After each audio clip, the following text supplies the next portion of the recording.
So here we have the Volkswagen Golf on a 69 plate.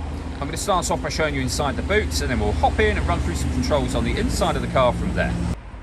As we approach the back of the car, you can see we have reversing sensors and plenty of boot space as well, along with that 60/40 split folding rear seat should you wish to increase this space even further.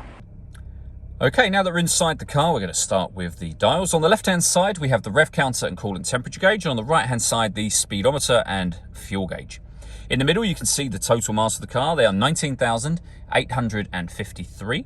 Above that, we have a digital readout for the speedometer. You can change that information using buttons on the steering wheel. We're on the driving data menu at the moment, so various bits of trip computer, fuel economy, and car information, all the way back around to the beginning again. But there are other menus available as well.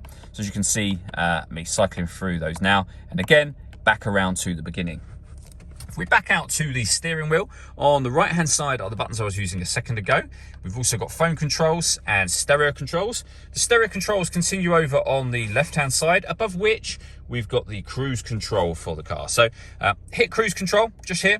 Once you've done that, if you hit the button beneath that, this car is able to maintain its own distance between itself and the car in front, both speeding up and slowing down automatically depending on the car in front's speed.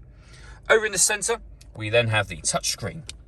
This is where you, of course, access your radio. That is the menu that we're on at the moment. So you can see this car's got DAB, FM, and AM radio available. If you want to listen to your own music, you'd press the media button just there. And you can, again, listen to it in a number of different ways. And they include Bluetooth audio. So not only can you make and receive phone calls, you can also stream your music wirelessly as well once you paired your phone, which is done under the phone heading just here.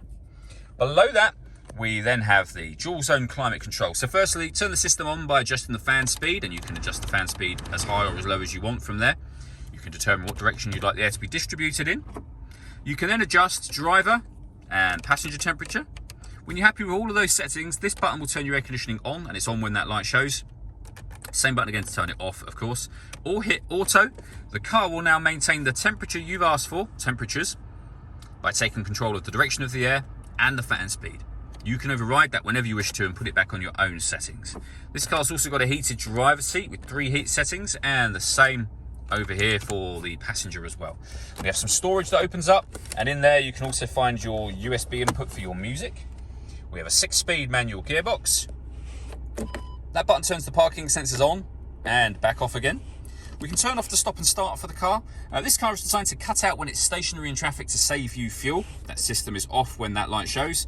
And the button above it will change the driving setup of the car. So from eco to normal, sport and individual. All that leaves me to say is thank you for taking the time to watch this video. If you'd like to come and see the car in person and have a test drive, please feel free to call either of our MJA sites. We'd love to hear from you soon.